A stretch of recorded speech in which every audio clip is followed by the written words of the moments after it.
Bonjour tout le monde, c'est Margot, j'espère que vous allez bien, personnellement ça va. Du coup aujourd'hui on se retrouve pour un nouvel épisode et aujourd'hui je suis de retour pour vous parler du drama coréen Moon in the Day, qui est un drama qui date de 2023, de 14 épisodes, issu d'un webtoon et disponible sur Viki. On en a un petit peu entendu parler à la fin de 2023 et du coup récemment je l'ai regardé et je me suis dit justement que ça aurait été sympa de vous en faire un review parce que j'ai quelques petites choses à dire par rapport à ce drama.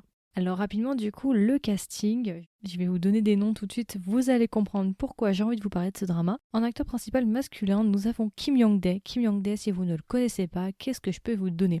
Il avait joué dans Penthouse, un des jumeaux. Il a joué dans Shooting Stars, The Forbidden Marriage, il avait joué dans Tell Me If You Can, il avait fait une apparition aussi dans True Beauty si je ne dis pas de bêtises. Il a fait pas mal de rôles, Extraordinary You et autres, et c'est vraiment un acteur que j'aime beaucoup. Et justement, j'étais très contente de le revoir ici.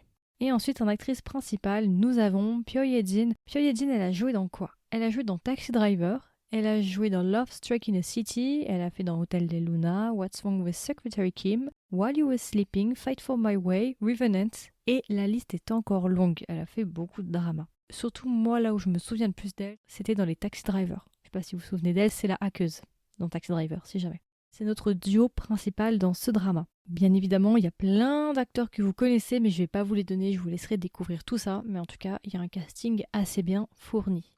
Alors du coup, rapidement, de quoi parle Moon in the Day pour ceux que ça intéresse? Alors c'est un petit peu compliqué. En fait, Moon in the Day se place dans deux périodes. On a une période historique qui ressemblerait un petit peu à la période de Goryeo, et on a une période moderne. Dans la première période, qui est du coup durant la période Goryeo, notre personnage principal qui est joué par Kim Young-dae s'appelle Doa. Et Doa en fait est un guerrier accompli qui est issu d'une grande famille et qui travaille directement pour le roi. Et ce qu'on sait au début du drama, c'est que Doa va mourir malheureusement de la main d'un autre personnage qui est Anita. Anita qui est jouée par Pyo Ye-jin. Et Doa à partir de ce moment-là va décider de maudire ou en tout cas de suivre Anita durant toutes ses réincarnations et de tout faire pour justement réussir à la tuer. Ça, c'est la première partie. Et ce qui va se passer du coup dans la partie moderne, c'est qu'on se retrouve avec un personnage qui ressemble comme deux gouttes d'eau à Doa et qui s'appelle Han Juno. Ce personnage-là, dans le drama, est un acteur extrêmement connu. Et de l'autre côté, on a un autre personnage qui ressemble comme deux gouttes d'eau à Anita qui s'appelle Kang Young-hwa. Kang Young-hwa, elle, est une sapeur-pompier. Le destin va faire que Kang Young-hwa et Han Juno vont se rencontrer. Et ce qui va se passer, c'est que pour certaines raisons, Han Juno va avoir un accident et le fantôme de Doa qui a suivi la réincarnation de Anita durant plusieurs siècles va décider de rentrer dans le corps de Han Juno afin d'essayer de tuer la réincarnation d'Anita. Voilà. Je n'en dis pas plus. Je ne vous ai pas spoilé, tout est donné de toute façon dans le synopsis.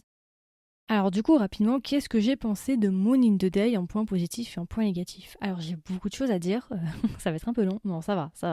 Mais j'ai quand même pas mal de choses à dire parce que c'est un drama qui m'a fait passer par pas mal d'émotions, c'est un petit peu des montagnes russes si vous voulez, si on peut dire ça comme ça. Globalement, c'est un drama que j'ai beaucoup apprécié, mais c'est un drama qui a énormément de défauts. Je vais commencer par les points positifs et après on ira sur les points négatifs.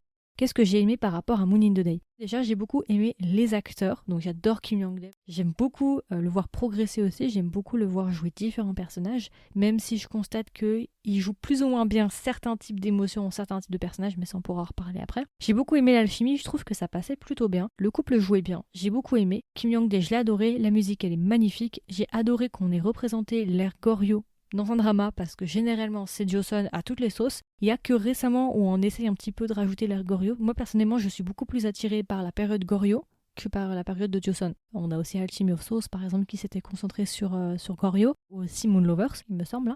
J'adore ça, j'espère qu'à l'avenir on aura davantage d'histoires, de dramas sur la période de Goryeo. Je trouve que c'est une période un petit peu mystique, un peu obscure, un peu mystérieuse que j'aime beaucoup, donc ça j'ai adoré. Ce que j'ai beaucoup aimé aussi, alors je sais que ça va faire grincer les dents certains, parce que tout le monde est un petit peu divisé sur la question de réincarnation. Moi j'ai adoré. Les vies antérieures, les machins, les trucs, c'est quelque chose que j'ai beaucoup aimé. Bon, je pense que c'est pas une grande surprise quand vous savez que j'adore See You in My 90s Life ou bien J'irai te voir dans ma prochaine vie. Voilà, moi c'est un thème que j'adore, donc ça m'a pas du tout dérangé, mais je sais qu'il y en a certains qui soufflent dès qu'ils entendent le mot réincarnation. Moi ça me dérange pas. Je sais pas pour vous, mais personnellement au début ça m'a beaucoup donné les vibes de Goblin. Je sais pas si ça vous avait fait la même chose dans l'ambiance, dans le visuel et dans la musique. Ça ressemblait pas mal. Je ne sais pas si c'était quelque chose de volontaire, mais je trouve que ça donnait pas mal les vibes durant les premiers épisodes de Goblin. N'hésitez pas à me dire si vous aussi ça vous a donné le même effet. Autre chose aussi que j'ai beaucoup aimé, mais je ne vais pas vous spoiler, j'ai beaucoup aimé la fin. tout le monde est divisé sur la fin. Tu as ceux qui disent oh là là mais la fin c'est n'importe quoi machin machin, et tu as ceux qui disent oh là là j'ai adoré la fin. Moi je suis partie du camp qui a adoré la fin. Je trouve même que la fin a sauvé le drama pour moi. C'est une fin qui est tellement impactante, qui est tellement puissante, qui est tellement belle que déjà je ne vais pas l'oublier. Et autre chose aussi, c'est toute la symbolique du coup de Moon in the Day. Moon in the Day qui veut dire la lune en pleine journée. Je vous fais là vraiment la traduction grossière, vraiment très grossière, mais pour que vous ayez l'image en tête. Je ne verrai plus jamais une lune en plein jour, de la même manière depuis que j'ai vu le dernier épisode. Bon, voilà, je n'en dis pas plus, je vous laisserai regarder. Mais il y a vraiment une symbolique, une image, quelque chose qui est rattaché à ce drama qui pour moi va me faire que je vais me souvenir de ce drama pendant très longtemps. C'est d'ailleurs pour ça que durant mon top meilleur drama de 2023, Moon in the Day est à l'intérieur en tant que mention honorable, même s'il a énormément de défauts. Comme toujours, je vous laisse regarder le drama, vous faire votre propre avis et juger par vous-même si la fin est bien ou non. Moi, je l'ai adorée, elle m'a fait presque chialer. C'était beau, j'ai beaucoup aimé, voilà, tout ce que je peux vous dire. Par contre, il y a pas mal de points négatifs avec ce drama. Je vais poser quelques disclaimers, le drama est issu d'un webtoon. Je n'ai pas lu le webtoon, donc je ne sais pas à quel point le drama est fidèle ou non au webtoon. Moi, je vais me baser uniquement sur ce que j'ai vu du drama pour faire ma critique. Personnellement, je trouve que le drama n'est pas bien écrit. Voilà, je l'ai dit, je suis désolée, je sais pas si c'est une copie conforme du webtoon ou non, je vais quand même aller voir scénariste. Il n'y a pas d'informations sur le scénariste. Je trouve personnellement que ce n'est pas nécessairement très très bien écrit. D'ailleurs, quand je vois les reviews, beaucoup de gens disent que c'est bof, que c'est pas faux. Et je peux comprendre si on ne continue pas jusqu'à la fin, je peux comprendre qu'il y en a qui a abandonné. Tu as des méchants bancals, autant le méchant, parce qu'il y a deux méchants, autant le premier méchant ça va, même si c'est un peu cliché parce que c'est toujours le même acteur qui joue toujours les mêmes rôles, ça commence un peu à me gonfler de le voir tout le temps dans les mêmes rôles. Les autres méchants qui arrivent par la suite pour moi sont juste là pour servir l'histoire. Je trouve ça vraiment problématique. Autre chose aussi qui me dérange un peu avec ce drama et qui fait que je pense que pour beaucoup vous avez abandonné ou ont abandonné le drama, il manque cruellement d'un monologue interne sur le personnage masculin. Ou en tout cas, il manque vraiment beaucoup d'explications sur la psychologie du personnage et justement sur la logique de ses changements de pensée, d'avis et de comportement. Je vous explique. Le personnage, dans la première partie, va nous dire A. Ensuite, on va voir le milieu du drama, on ne sait pas trop ce qui va se passer dans sa tête. Et à un moment donné, vers 8-9, le personnage va nous dire K. Mais le truc, vous voyez, c'est que dans ce laps de temps, ce laps d'épisode, on ne sait pas ce qui s'est passé pour qu'il en vienne de A à K. Il y a comme une barrière en fait entre le téléspectateur et le personnage masculin. On est incapable de comprendre sa logique ou d'expliquer ses comportements. Tous les liens entre nous et le personnage sont coupés. Quelque part, on se dit bon, c'est un peu réaliste, du coup, ça nous met justement à la place de réelles situations avec des interactions avec des personnes. Oui et non. Le truc, c'est qu'ici, on est dans un drama où t'as un personnage qui va avoir des changements d'avis et de comportements drastiques et on n'arrive pas à les expliquer. Les éléments extérieurs n'arrivent pas à les expliquer, les autres personnages n'arrivent pas à les expliquer et le script n'arrive pas à les expliquer. Le personnage masculin sait les choses, mais on ne sait pas comment il les sait, on ne sait pas pourquoi il les sait, on ne sait pas pourquoi d'un coup il va changer d'avis, il va nous dire autre chose en tant que téléspectateur, on peut vite se sentir perdu. Et ça, je trouve ça vraiment problématique, c'est quelque chose qui m'a beaucoup dérangé. Aussi, ce qui me pose un peu problème, c'est que tu as beaucoup de personnages où en fait leurs motifs, ils sont pas clairs. On sait pas vraiment pourquoi ils agissent et il n'y a pas de réelle raison qui les pousse à agir de telle ou telle manière. Le personnage principal, par exemple féminin, dans la première partie, elle va faire quelque chose et on va se dire « Ok, mais pourquoi elle le fait en fait ? Quel est son avantage à faire ça ou ça ?» Voilà, pour moi, les personnages manquent cruellement de motifs. On ne sait pas vraiment ce qu'ils veulent. On ne sait pas pourquoi ils agissent de telle ou telle manière ou en tout cas, ce n'est pas très bien expliqué. Donc ça, c'est quelque chose aussi qui peut déranger et peut-être pour certains, il peut y avoir une sorte de déconnexion avec les personnages. Ça, je peux totalement le comprendre. Moi, je vous dis, la seule chose qui m'a fait rester par rapport à ce drama, c'est l'Ergorio que j'ai beaucoup aimé, le côté réincarnation, les acteurs principaux que j'aime beaucoup, c'est tout ce qui m'a fait rester. Si c'était pas des acteurs que j'apprécie spécialement, je l'aurais abandonné depuis bien longtemps, ça c'est sûr. Il y a aussi un autre personnage que j'ai pas du tout apprécié, qui est le personnage de la meilleure amie. Je vous laisserai vous-même regarder et faire votre propre avis par rapport à ce personnage. Mais pour moi, ce personnage, c'est vraiment l'archétype du personnage inutile, du personnage pion, qui est juste là pour servir l'histoire. Et ça me dérange beaucoup. Surtout qu'en plus, ce sont des personnages qui sont pas bien écrits. C'est un personnage pour moi qui est juste inutile et qui est, techniquement qui n'est pas inutile pour l'histoire, mais qui est inutile pour moi en tant que téléspectateur. Donc ça m'énerve. Franchement, je sature de ces personnages qui sont pas bien développés, qui sont juste là pour servir un motif. Et après, une fois qu'on a plus besoin d'eux, on les jette à la poubelle. Allez hop, tu pars, tu disparais. Et bien évidemment, c'est un petit peu prévisible. Voilà, pas mal de choses assez prévisibles.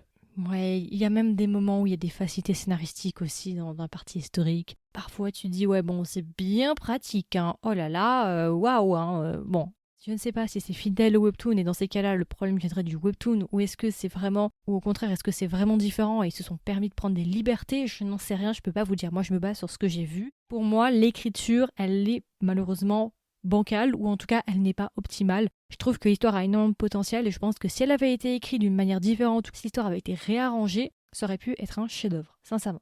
Donc voilà, je suis bien consciente qu'il a des défauts, mais il a un petit peu mon soft spot. C'est un drama dont je vais me souvenir pendant un petit moment parce qu'il y a une petite accroche émotionnelle sur certaines scènes qui m'ont vraiment beaucoup marqué. Mais bon, voilà, au-delà de ça, sinon je suis pas aveugle, je reste quand même objective. Je vois bien qu'il est loin d'être parfait. Donc voilà, c'est à peu près tout. Et du coup, si je devais le recommander à un ami ou une amie, qu'est-ce que je lui dirais? Et est-ce que même je lui recommanderais le drama? Si vous faites le pour et le contre des points négatifs que je vous ai donnés et des points positifs, moi personnellement, je vous le recommande, mais en prenant compte de mes points positifs et de mes points négatifs. Si tout de même ça ne vous dérange pas ce que je vous ai énuméré dans les points négatifs, bah franchement foncez parce que c'est quand même un drama qui est sympa. Mais il faut s'armer de patience si vous le regardez. Ou en tout cas, il faut essayer d'être patient et de se dire, ok, ça va s'améliorer, la fin elle est vraiment bien, elle vaut le coup. En tout cas, pour moi, elle vaut le coup. Après, peut-être que certains n'auront pas le même avis que moi. Voilà, moi je vous le recommanderais si vous aimez les acteurs, si vous aimez tout ce qui est vie antérieure et réincarnation, si vous aimez tout ce qui est drama historique à la période Goryeo, et si vous aimez les romances un peu contemporaines avec nos deux acteurs principaux. Un autre truc aussi, juste qui m'a dérangé, j'aimerais quand même le poser.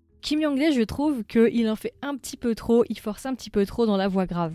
Vous verrez quand vous regarderez le drama, c'est pas forcément naturel à certains moments, surtout dans la période historique. Il est beau en tenue historique, mais la voix grave, il faudrait qu'il la retravaille parce que ça me semble un petit peu forcé. Voilà, petit détail. Et du coup alors, si je devais donner une note à Moon in the Day, combien est-ce que je lui mettrais sur 20? Je lui mettrais 16 sur 20. Voilà. J'ai totalement conscience que certaines personnes vont pas du tout apprécier ce drama et je peux totalement comprendre, comme je vous l'ai dit, moi je lui mets 16 par rapport à ce que j'ai pu voir, par rapport au couple, par rapport à voilà, mais je peux comprendre qu'il y en ait qui n'est pas apprécié, c'est pour ça que je vous ai énuméré quand même les points négatifs pour que si jamais vous décidez quand même d'aller voir le drama, vous êtes préparés, vous savez à quoi vous attendre.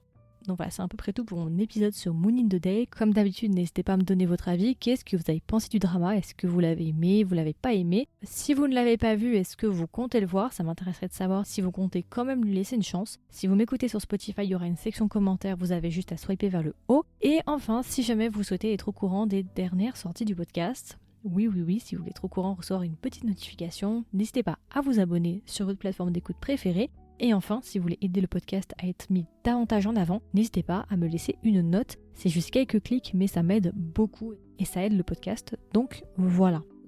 Écoutez, c'est à peu près tout. Je vous souhaite une agréable journée ou une agréable soirée. Et je vous dis à la prochaine pour un nouvel épisode. Bye bye!